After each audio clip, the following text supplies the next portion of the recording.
Economics and financial incentives. Economics and financial incentives is the fifth determinant area that is of importance to whether we want to and are able to work, and is part of the determinant sphere of the personal financial situation.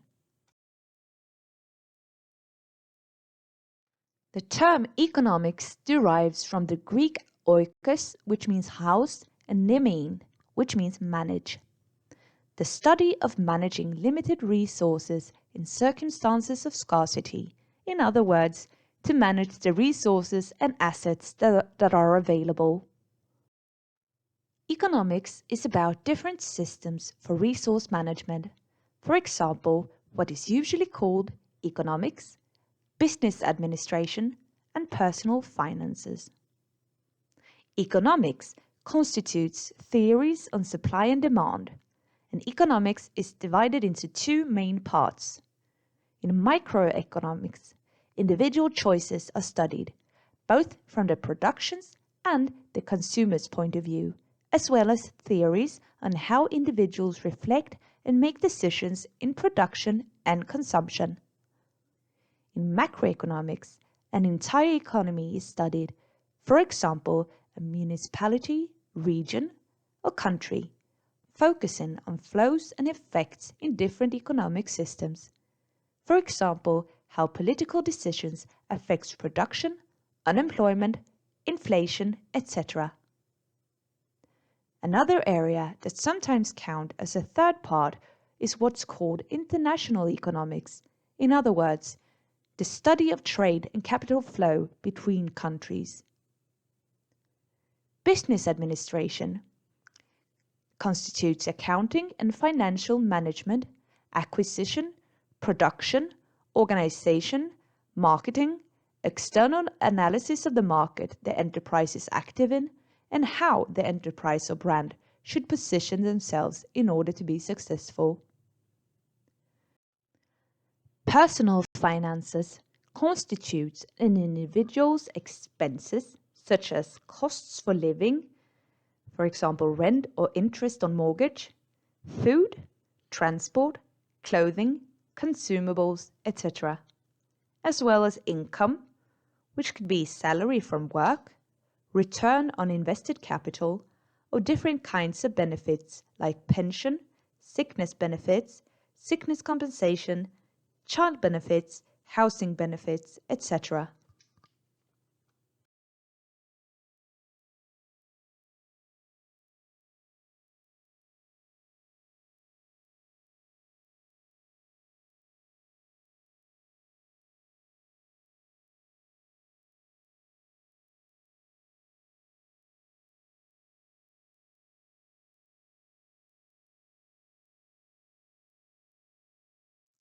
In microeconomics, a foundational principle is that individuals are economically maximized creatures that use cost-benefit analysis, in other words, what's in it for me, in all decisions and weighs pros against cons before making a choice in order to maximize their own profit.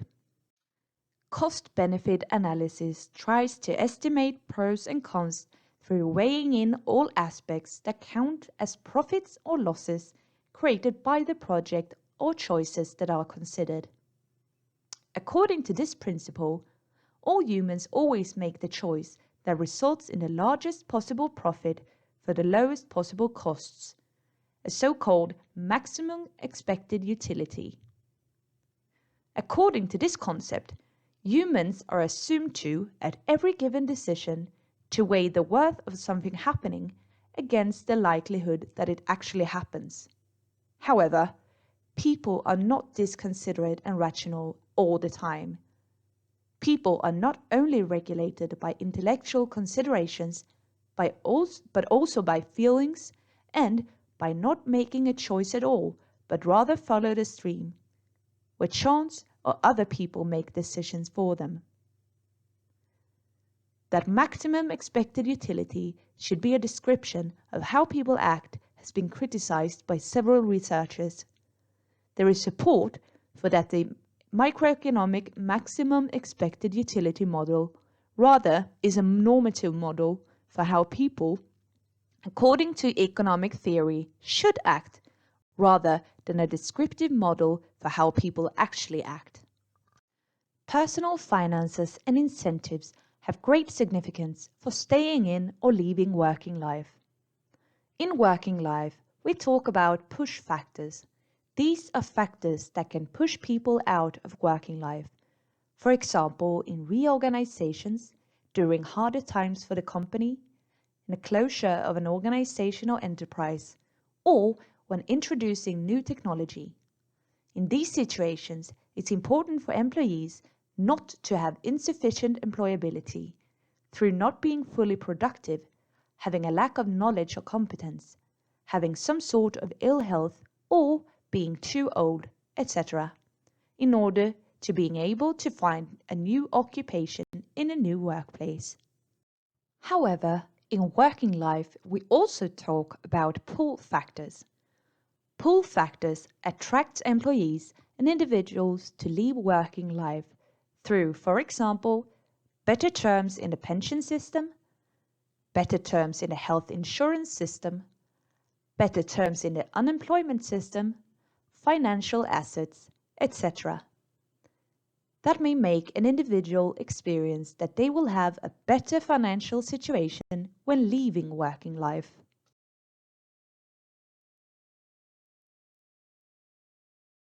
Society can affect employees' financial choices. This is often associated to chronological age, since many laws regarding these aspects and social insurance systems are based on chronological age.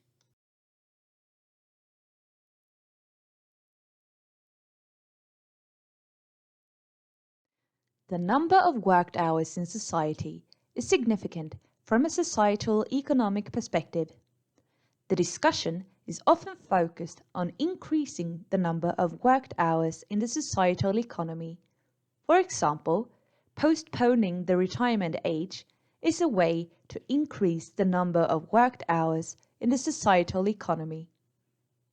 The employment rate for people aged 65 to 74 years of age has increased significantly during the 2000s, which you can see in this diagram.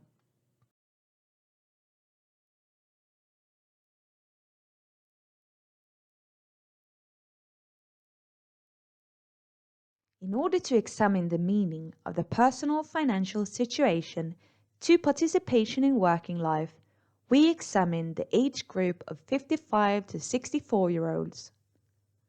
We examine what happened to this age group in 2008 when the social security system was reorganized in Sweden, which made it harder for people to receive sickness benefits and sickness compensation. It was primarily short-term educated women who received sickness benefits and sickness compensation in 2004, before the reorganization of the social security system, and it remained to be primarily short-term educated women who received sickness benefits in 2011 after the reorganization of the social security system. It was this group, above others, short-term educated women, but also to some extent men with short-term education, that the amount of sickness benefits and sickness compensation had decreased. However, at the same time, it was for this group that the withdrawal of early statutory pension increased. It appeared that people moved from one compensation system to the other to some extent. People who were sick did not remain in working life since they could not receive sickness benefits. Instead, they exited working life by paying for their own ill health with a lower pension.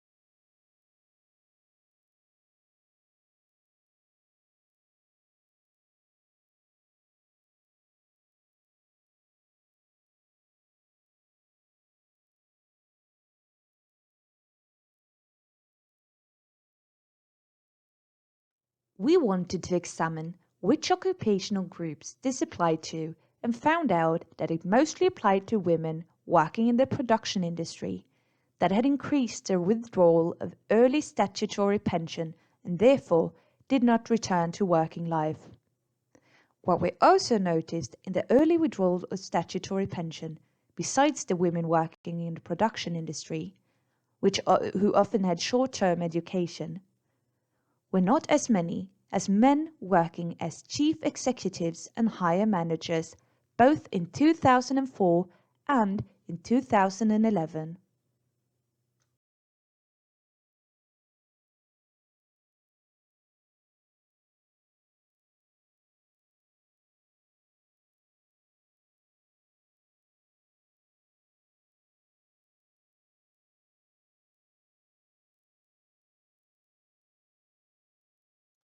Let's move on and examine the organizations and enterprises' influence on employees' personal financial situation.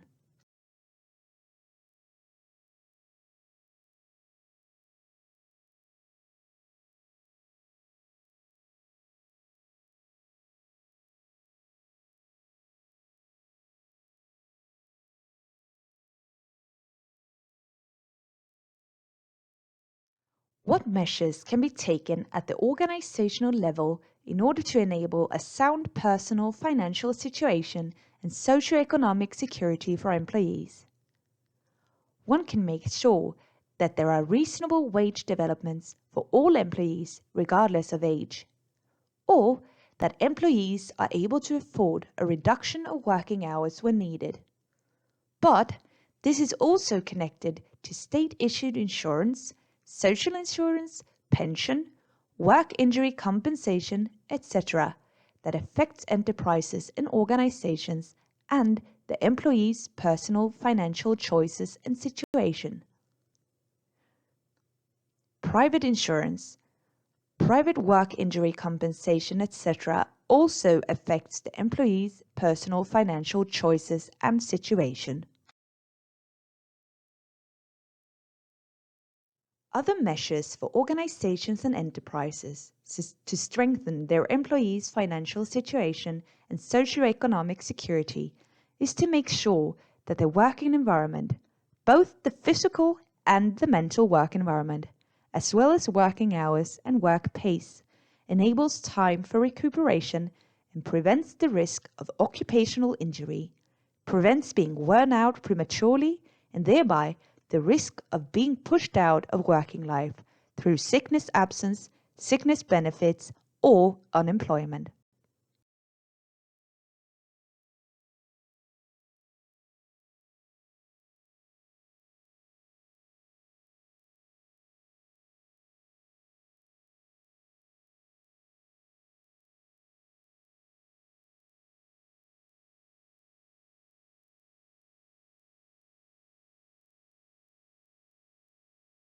Organizations and enterprises are also important to their employees' financial situation and socioeconomic security through ensuring that they have up-to-date knowledge and competence so they remain employable both in the workplace and in case of new recruitment. If they need to rotate in the organization with new work tasks or in reorganizations. In this way, the risk of unemployment is decreased due to lack of work or because they lack the competence and knowledge needed to work. Take a moment to consider and reflect on the following questions. What measures are taken in your workplace to enable financial security for employees? Do they work or are other measures possible?